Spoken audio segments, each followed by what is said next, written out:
গণমাধ্যমের সংজ্ঞা কিন্তু পরিবর্তন হয়ে গেছে। যখন সোশ্যাল মিডিয়া প্ল্যাটফর্ম ছিল না, তখন ছাপানো যে পত্রিকা ছিল অথবা এই টেলিভিশন সেন্টার থেকে যে নিউজগুলো আসতো, আজকের দিন আমরা বুঝতে পারি যে ওই নিউজগুলা কিভাবে আসে। গণমাধ্যমে একটা নিউজ আসলে সেটাতে সরকার কিভাবে কারসাজি করে। যখন সোশ্যাল মিডিয়া প্ল্যাটফর্ম চালু হলো, আমাদের মতন সিটিজেন সাংবাদিকদের যুগ চলে আসলো, তখন জাতীয় পত্রিকায় যে নিউজ আসে সেটাকে কাউন্টার করতে পারে একজন সামান্য কন্টেন্ট ক্রিয়েটার অথবা সোশ্যাল মিডিয়া প্ল্যাটফর্মে ইউটিউবার, যখন তার কাছে তথ্য থাকে। আর মাঝে মাঝে প্রত্যেকটা সরকারের যারা প্রেস কানেক্টেড থাকেন, তারা মানুষকে হচ্ছে কি আসলে মানুষ যেটা শুনতে চায় ঠিক ওই টাইপের নিউজ করেন, কিন্তু নিউজগুলোর ভিতরে আপনি ঢুকলে একটু যাচাই বাছাই করলে দেখবেন যে বার্তাটা আসলে ভিন্ন। যেমন এই মুহূর্তে আওয়ামী লীগের যে মামলাগুলো চলমান রয়েছে আন্তর্জাতিক অপরাধ ট্রাইব্যুনালে, সেখান থেকে যে রায় হচ্ছে, এই রায়গুলো বিদেশি রাষ্ট্র অথবা এই আসামিগুলা যারা আন্তর্জাতিক অপরাধ ট্রাইব্যুনাল একে আওয়ামী লীগের যে সকল আসামিরা পৃথিবীর অন্যান্য রাষ্ট্রে আছেন, তাদের বিরুদ্ধে ওই দেশের রাষ্ট্রগুলা কি ব্যবস্থা নেবে আপনি নিশ্চিন্তে বসতে পারেন বা বুঝতে পারবেন কিচ্ছুই হবে না।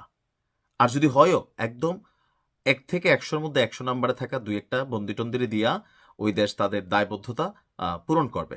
কথা বলছি শেখ হাসিনার ভাতিজি, অর্থাৎ শেখ রেহানার মেয়ে টিউলিপ সিদ্দিকীকে নিয়ে। টিউলিপ সিদ্দিকের বিরুদ্ধে গতকালকে একটা রায় হয়েছে যে তার 2 বছরের কারাদণ্ড হয়েছে।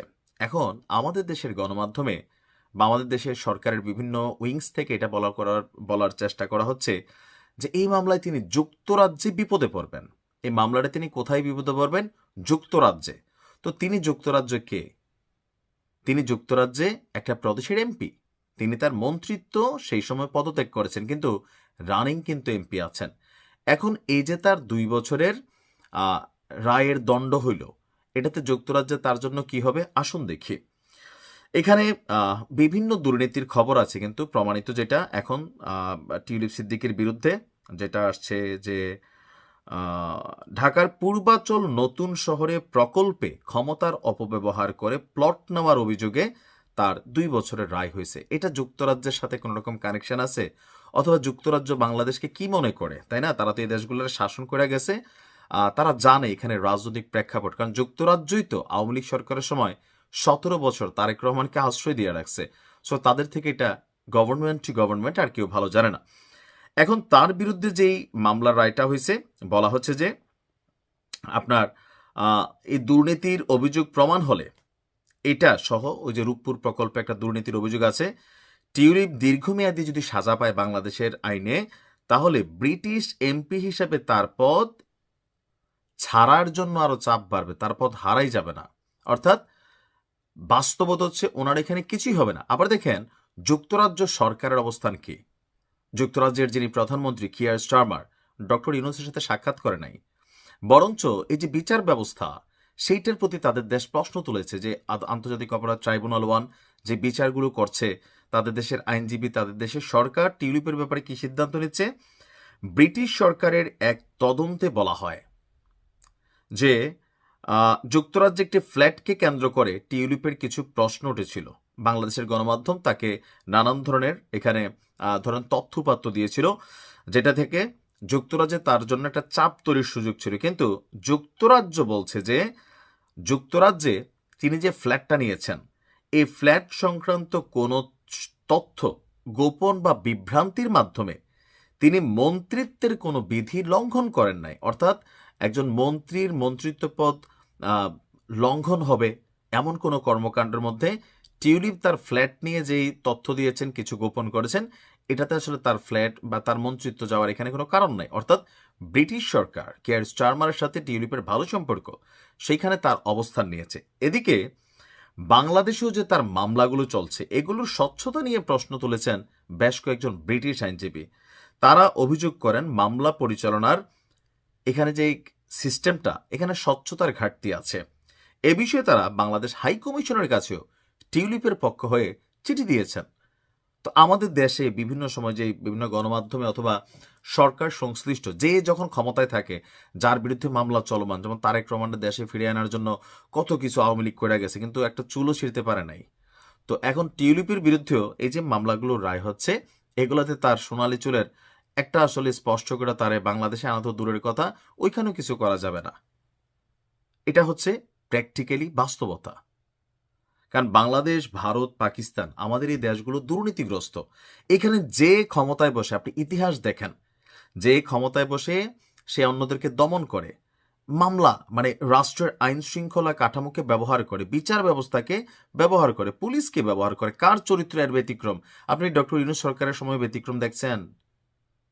আর ইতিহাসের সর্বোচ্চ ভালো মানুষ তো এখন এই মুহূর্তে। আওয়ামী লীগ খারাপ ছিল, আওয়ামী লীগ একই কাজ করছে, জামাতকে নিষিদ্ধ করে দিছে, বিএনপিকে ধরপাকড় করছে। অতীতে বিএনপি ক্ষমতায় ছিল, আওয়ামী লীগের ধরপাকড় করছে, আবার বিএনপি ক্ষমতায় আসার আগেই তারাও ধরেন তাদের মামলা বাণিজ্য চালাচ্ছে, এনসিপি চালাচ্ছে, এখানে তো এটি চলে। পাকিস্তানও সেম। এখন আমাদের মতন রাষ্ট্রগুলোকে নিয়ে উন্নত রাষ্ট্রের মানুষরা বোঝে যে এগুলা কি বলা হয়, যে ধরেন এই দেশের মানুষগুলো সুবিধাবাদী, এরা রাজনীতিতে একবার নিজে ক্ষমতায় গেলে জন্ম বাকিদেরকে কেমনে সাইজ করে ফেলা যায়, কিন্তু নির্বাচন তো দেওয়া লাগে। যার কারণে আমি ডামি রাতের ভোট 1996 সালে বিএনপির সময়ের সেই ভোট, এগুলা প্রতিটা একটা একটার সাথে কানেক্টেড। যে আপনার কারণ তারা জানে তারা যে দুর্নীতি করে, তারা যে অন্যায় করে, অত্যাচার করে, ক্ষমতা থেকে সরে গেলে তাদেরকে যেই পুলিশ স্যালুট দিয়েছে, যে সাইদি সাহেব বইলা গেছিল, মানে যেই গলায় ফুলের মালা পরে সেই গলায় জুতার মালাও কিন্তু পরে। দেখছেন না? এটাই তো বাস্তবতা। তো আমরা যেমন বাংলাদেশের মানুষ এগুলো দেখি, এখন গ্লোবালাইজেশনের যুগ, সোশ্যাল মিডিয়া প্ল্যাটফর্মের যুগ, বড় বড় ঘটনাগুলো সারা পৃথিবীর মানুষ দেখে। আর বাংলাদেশের মানুষ সারা পৃথিবীর যেখানে বসবাস করে, আপনি ধরে নিতে পারেন 10 to 20% মানুষ ভালো, আর 80% মানুষ আমরা বিদেশে গিয়েও জাউরামি করি, যার কারণে বিদেশিরও বাঙালিদেরকে রোগে রোগে চিন। আপনি দেখবেন পৃথিবীর অনেক দেশে বাঙালিদেরকে আর ঢুকতে দিতে চাচ্ছে না, ভিসা কমাই দিছে, সিটিজেনশিপ যেন না দেয়। কেন? যেইখানে যায় ওইখানেই এই কাহিনী। বাংলাদেশ একমাত্র দেশ যারা বিদেশে বৈশো দলের জন্য পাবলিকলি মারামারি করে, এর জন্য হেরে গিয়ে একটা মামলা দিয়ে মানে ফায়দা নেওয়ার চেষ্টা করে। তো এরা কি দেখে না পৃথিবীর উন্নত দেশগুলো আমাদের দেশের মানুষ, সরকার, বিচার ব্যবস্থা এগুলো সম্পর্কে তারা ভালো জানে। তো যার কারণে ইউরোপের কোনো একটা দেশে যদি আপনি কোনো একটা মানুষকে ফেরত চান একটা দেশ থেকে আরেকটা দেশ, ইন্টারপোলের অ্যাক্টিভিটিস বা এনি কাইন্ড অফ চুক্তি যেগুলো সাথে সাথে বাস্তবায়ন হয়। কেন? তারা জানে যে না, যারে ফেরত চাওয়া হচ্ছে আসলেই খারাপ মানুষ। কিন্তু বাংলাদেশে যখন ফেরত চাওয়া হয় তখন ধৈর্যই নেওয়া হয় যে এই লোকরে সরকারি বাটে ফেলা হবে, তাকে নিয়ে মাইরা ফেলা হবে। যার কারণে বঙ্গবন্ধুর খুনিদের মধ্যেও অনেকে তারা কি ফিরিয়ে আনতে পারছে আওয়ামী লীগ এত চেষ্টা করে? পারে নাই। কারণ বাংলাদেশ সম্পর্কে সবার একটা কনসেপ্ট মাথায় আছে। সো টিউলিপ সিদ্দিকের আসলে তেমন এখানে কিছুই হবে না, কারণ তিনি অরিজিনালি যুক্তরাজ্যের নাগরিক, সরকারের পার্ট। ভালো থাকুন।